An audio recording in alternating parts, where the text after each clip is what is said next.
Welcome to Santos Brothers Eats. Food worth mentioning. Yeah, we are Yeah. recording, which is good. Please. All right, so welcome back to Santos Brothers Eat, where we're going to be talking about food worth mentioning. I'm with my brother, Chef Jeff. And what are we going to be talking about this week, Jeff? Well, this week we're going to talk about Jollibee Canada. It's very big in the Philippines, but it finally came back, to Toronto. It's been in Manitoba, Winnipeg for several years now, but it made its big impact in Toronto about 2 years ago, I believe. And we're also going to talk about perfect Chinese food. Perfect Chinese food. Yeah, that's an interesting name. And so if you're wondering about what's so perfect about this Chinese food we're going to talk about, you're going to have to wait till the second half of this particular podcast episode. But Jollibee Canada, it's a fast food chain out of the Philippines. What can you tell us about Jollibee, Jeff? Well, Jollibee is considered almost like the McDonald's of the Philippines. There's as many Jollibees in the Philippines as there is McDonald's, and I think it has a more diverse menu than McDonald's does in the Philippines. They're known for their fried chicken and hamburgers, and actually, it's Anthony Bourdain, God rest his soul. That's one of his guilty pleasures. He's a big Filipino food fan. He goes to the Philippines. Well, he did go to the Philippines often, and that's one of his guilty pleasures is Jollibee. I didn't know that. So he's a Jollibee, and he's an open and proud to be a Jollibee fan. Is that right? He is. In one of his shows when he went to the Philippines, he always said, I have to go here. I know it's bad for you, but the taste is delicious. And he had the fried chicken. And then what he thought was either bread or a hamburger patty was actually a rice patty, just basically rice, but it was wrapped in a paper like a burger. And he goes, oh, it's rice. Of course it is. And the gravy he poured on, and he said, it's not the best gravy, but there's something about this gravy that he just loves.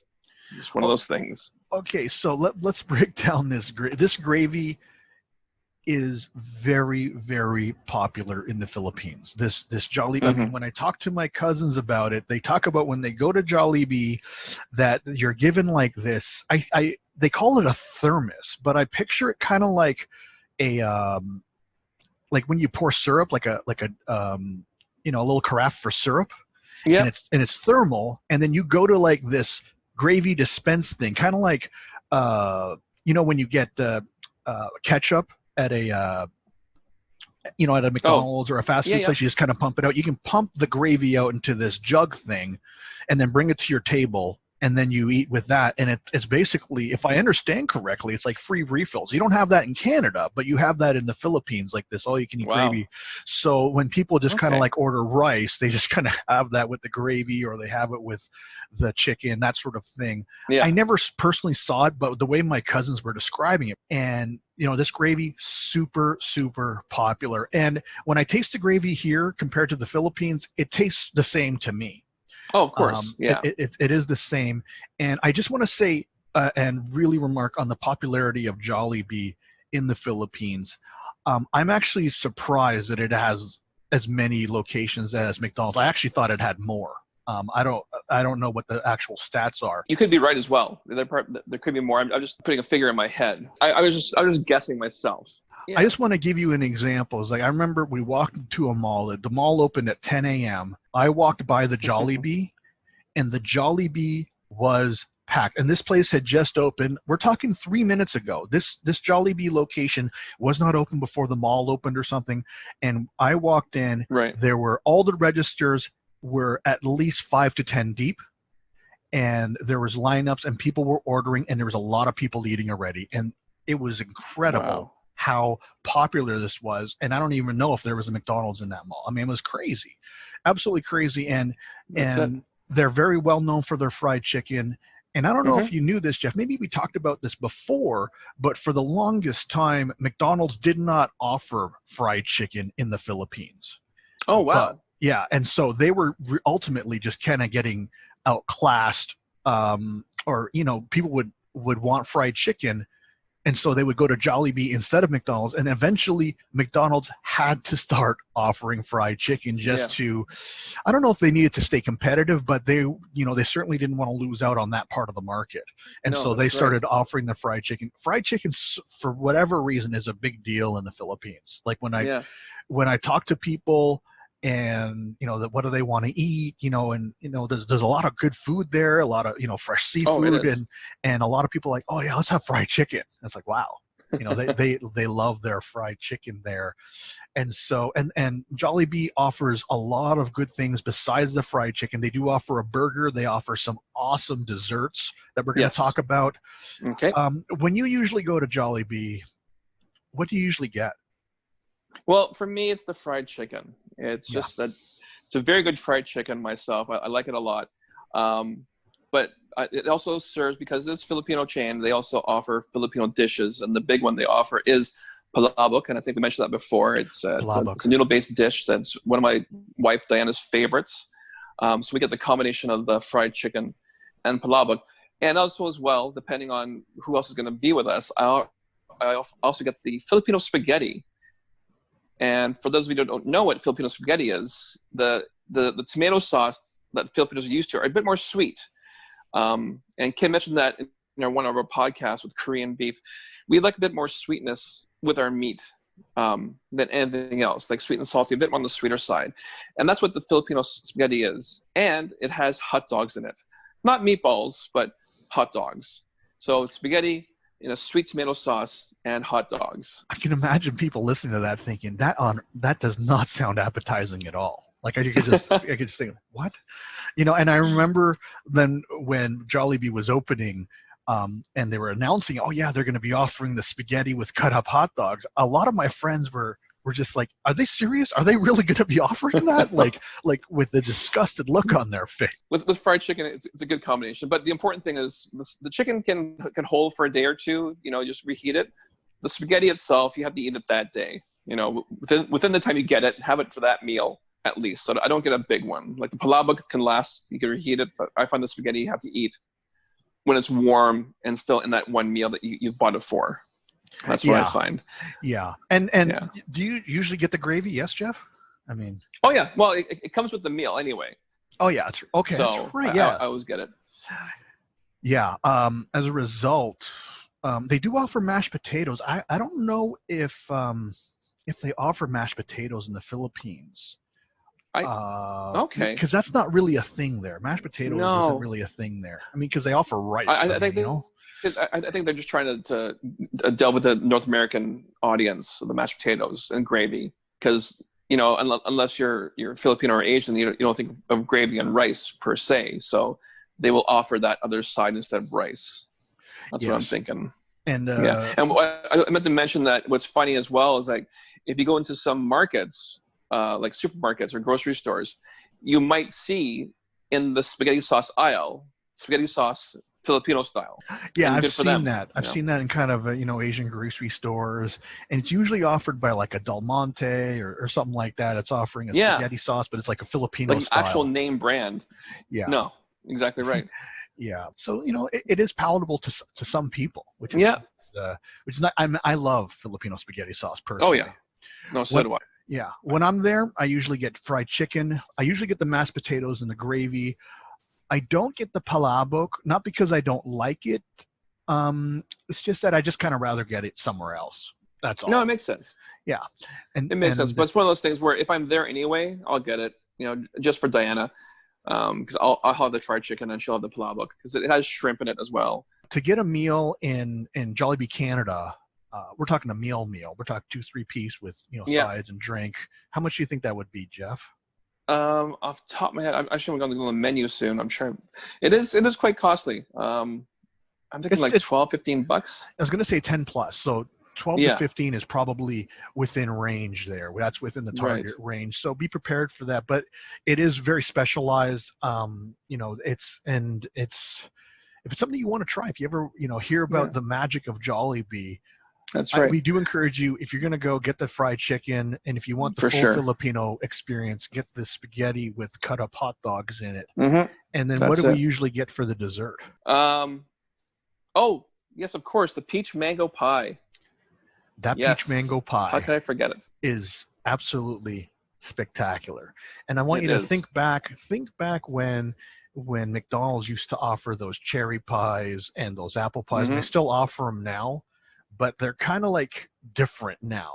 Like Yeah, now they're baked. Before they used to be all deep fried and that's stuff. right. That's the And so goodness. that's how the Jollibee one is. But now it's not an apple, it's not that deep fried apple pie. It's a deep fried peach mango pie, and it is Yeah, very, very good. It's it spectacularly is. good. And Exactly right. in the Philippines, they not only have the peach mango pie, they also have what's the purple yam? Ube. Ube pie. I tried it out. I liked it. I just happen to like the peach mango pie better. Anyway, back to McDonald's in the Philippines. I was reading an article back in September 2019. They're saying that both McDonald's and Burger King are struggling because of Jollibee. It's that much. It's that much more popular Oh, we're talking about in the in the Philippines. Philippines. Wow. In the Philippines, yeah. Just to let's talk about that grand opening. Remember when Jollibee Oh finally yes. landed? Was it the Scarborough that Mm-hmm. opened up first? It was the Scarborough branch that opened up first. It was April 2019. I'm looking at the news now. Yeah, April. And It opened on us Easter Sunday, and people were lining up on Good yes, Friday. I remember that. I was yeah. like, I what? apologize. 2018 it opened. Yeah. 2018. Okay. And I remember there were people waiting outside for days to get in. Yes. And that is not an over exaggeration. That is the No. absolute truth. And me and Jeff, we were smart thinking, we'll wait a week and then Yep. show up. And then when we got there over, a week or whatever later, they said it was a 2-hour wait.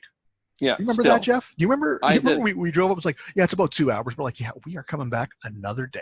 We are Yeah, not we waiting here for are. 2 hours. And what's crazy, like they waited in line for so many hours, and we came back, and they opened at 7 o'clock in the morning. And I think one time we thought, let's get there early. When we finally did go the third time, we got there early at 7 o'clock, but I think we were still like fifth or sixth in line just to get in that early in the morning.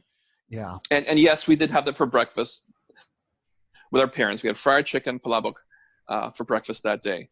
Oh, and Just by the keep it way, nice yeah, and warm. Jollibee Canada does not offer the same breakfast that the Jollibee in the Philippines offers. Jollibee Oh, Philippines right. offers tocino and longanisa and egg and stuff. Yes. I wish Jollibee Canada offered that. Maybe they will in the future. Maybe they won't. I don't know. But if they do, I'd probably make more visits down there because, of course, Yeah. you mean Jeff? We love we love eggs. So Oh, we do. Yes. yes. So yeah, we did show up there, and we're talking about this is April in Toronto. It was rainy. It was cold. They set up tents was outside cold. for people to wait. They had Mhm. people taking our orders while we're in line so that we would just show up and Yep. pay, and the food would be ready. And it was popular, super, super popular at that time. It still is a Oh, it popular was. place. Yeah. Still is popular. And the reason why it was popular, people ask me, why is there lineups for Jollibee? Is it that good? And I said, it may not be that good, but a lot of the Filipinos in Toronto, they have been home for so many years. And Jollibee for them, is like being back at home. So because they haven't been home for that long, a Jollibee represents being home again.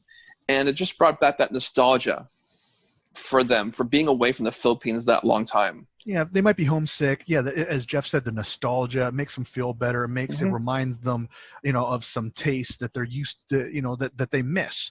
And so this helps them kind of, because a ticket to go to Manila is expensive, and and not everyone can go back home as often as they would like.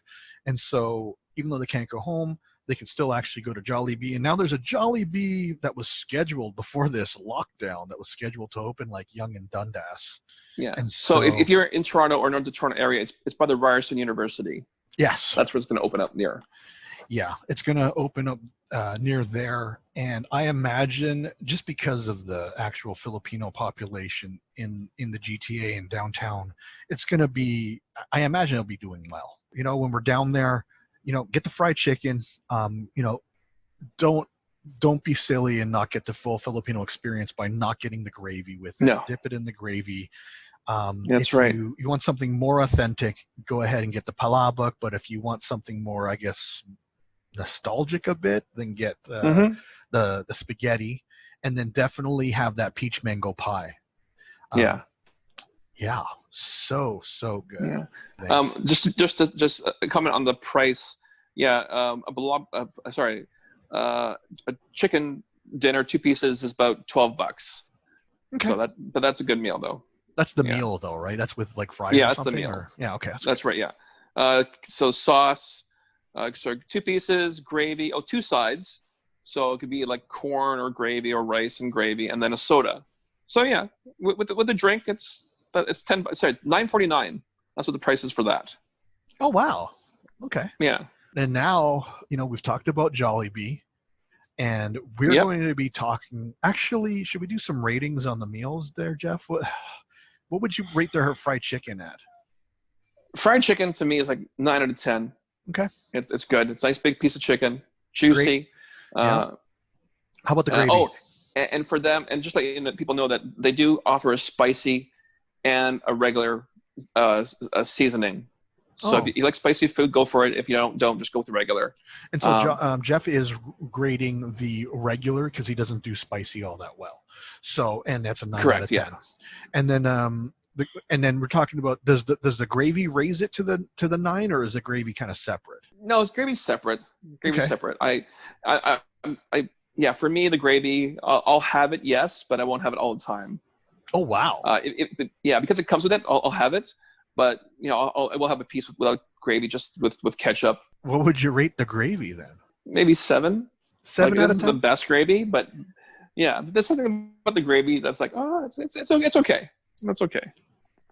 It's true. It's not the best gravy in the world, but sometimes I just want it. It's just kind of weird, Sometimes I just want it. It's like, I need some of that gravy, so I got to go get it now, You need some of the gravy. And then the peach mango pie. Oh, peach mango pie, I'll give it 10 out of 10 because it's deep fried. It has a peach mango combination in the middle. Oh, it's just good, and it reheats well. Like, I think you buy like 3 or 4 in one of the combos, so you can keep 2 for later, and it does reheat well. So that's Jollibee, and now we're going to be talking about what perfect Chinese food. Yes, sir. So Perfect Chinese Food is actually a restaurant. It's called Perfect. Yes. And for the longest time, I don't know if this still exists. Well, maybe not during the lockdown, but for the longest time, it was the only 24-hour Chinese food place in Scarborough. Yes. Yeah, it was. I don't know if it still holds that title. Well, obviously during the lockdown, it might not be open at that, but yeah. But actually, right now it does say open 24 hours, but it says takeaway only. Okay, so it's open 24 hours takeaway. When we usually go, we usually have dim sum there, and that's what we eat. And I like their prices. I like their location. When you first walk into a Perfect Chinese Food, you're going to see a lot of live seafood. You're going to see a lot of crab. You're going to see a lot of lobsters and a lot of fish that are just kind of huge lobsters and crabs too. Oh, they're huge. Some of them. It's incredible. Yeah, they're very, very large. Large lobsters, large crab. They're just sitting there in the tanks. This is before you even see a person. You just kind of walk in and you see all that, and then you can get seated and order. We usually never have any of the fresh, stuff like that. No. We usually order from the dim sum menu, and it's a place that I do like to go. And part of the reason why I like it is obviously the food is good, but I also like the price. The price is right for the food you get. You could obviously, this is Scarborough, right? If you went and compared this to dim sum in like Markham or Richmond Hill, it's going to be better in Richmond Hill. It's going to be better in Markham, oh, for sure. But that you have to go farther and you have to pay more for that. And so that's right. Tell us a little bit about Perfect Chinese Food and the dim sum. Well, yeah, like Ken said, it's dim sum that we go for, and we've had both just the a la carte menu or the written menu and the carts. We like both for certain differences. The regular menu, you write down what you list down what you want, and you know what you're getting, and it comes out in a pretty fast method. The carts have more variety, but you have to wait or you chase them down to make sure you know what you're getting. And sometimes what you want doesn't come out right away. And I think there's one time we actually had both the menu and the cards, so we could at least pick and choose what we're getting. But it's very popular. So depending when you go, you will be waiting for a long lineup. So we usually go just before 10 o'clock, just before in between when the menu is still serving and the carts come out. So we get a bit of both. Carts start at around 10, if I remember correctly. Yeah. Okay. So if you want to, and if you get there when the carts start to come, you'll get seated without a problem. Yeah. But I mean, we have gotten seated at, let's say, just a little bit before 10, and when we're leaving, whatever it is, an hour or an hour and a half later, there's a lineup to get in. Right. So just be aware of that. And this would be a Sunday morning, and so Sunday morning dim sum's super popular, any dim sum place, and so just something to be aware of. And one of the things that I really like to get, and it's not something that I always get, or that I guess I always get it when I'm having dim sum, but it's not something that I always kind of especially look forward to, is the siomai. For some reason, perfect siomai is much better than anywhere else I've ever had it. Remember that one night we had it, Jeff, and I just kept commenting about it? Yeah. And it was at nighttime, wasn't it? Yeah, that was nighttime that we had that. We had some siomai, and I think we had it with some chow mein or something like that. And I was like, wow, this is the best siomai I've ever had, in a long time. And I'll just say that right now. The texture and I'll say it right now that siomai, I'm giving that a 10 out of 10. And I would never give siomai 10 out of 10. It's just so. And what's siomai, by the way? Some people don't know what that is. So siomai is an Asian dumpling. It's the one that is a combination of pork and shrimp in a sort of yellowish wrapper. Yeah. There's a little red dot in the middle too, usually, right? Yeah, that's right. And the other popular one is har gow, and that's the shrimp dumpling, and it's an all white wrapper. So that's how you know the two apart. Har gow and siomai are the most popular dim sums that you might hear about when people talk about dim sum. But yeah, that was a good night, I think. And the chung fun is one of our favorites, which is basically a rice roll, and in the middle is either barbecue pork or beef or shrimp, and then the sauce it comes with is really good as well. Yes, it's the sauce that really makes the chung fun. Yeah. And so chung fun, again, it's and if you don't see it on the menu as chung fun, it's called vermicelli rice roll, usually. Yes, if I remember correctly. And that's something that I will always get, whether I'm at Perfect or anywhere else. That's something that gets ordered, and I usually get the shrimp one. And so I do like it there at Perfect. Yeah. So yeah, and there's always that one dish that there's always that one dish on the cards we can never find on the menu. It's the rice one with the egg. Yeah. You gotta find the name of that. Yeah, because sometimes comes the rice, either barbecue pork or sometimes there's beef or barbecue ribs. There's always an egg on top as well. It's like, what is this one? You gotta find the name of this one. Get it. Absolutely. So if you listened to our first episode when we were talking about tapsilog and tosilog, you know that me and Jeff, we do like rice with an egg on top with some sort of meat, especially if the meat is kind of sweet and savory, whether that is kind of like a barbecue-y pork or even, what's that, Chinese sausage or something like that. Chinese sausage is good. Yeah, Chinese sausage with rice and egg. That's so good, right? And so sometimes it's offered in the carts, and I don't know what on earth the name is. I have no idea what the name is, but we will usually get that if we see it. Mm-hmm. And so we do enjoy going to that place. We'll go there, sometimes with our parents, and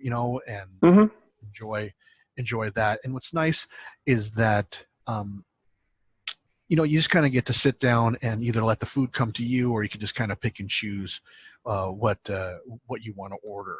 And so and when I say pick and choose, you either order from the menu or you can just order from the carts. It's kind of nice. Yeah. It is, it's definitely, I wouldn't put it at the top of the list as one of the best Chinese foods places out there, but I do like going there. Yeah, it's reliable. Like the taste, you always know what you're getting. And like Ken said, it's the price point as well. It's like, okay, it's a good price point.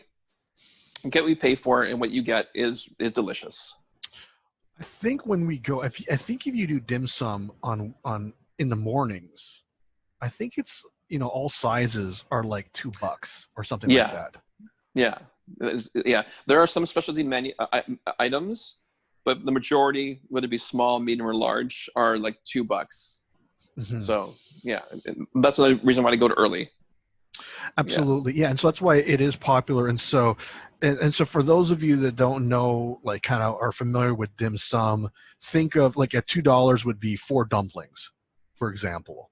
Right. And if we go,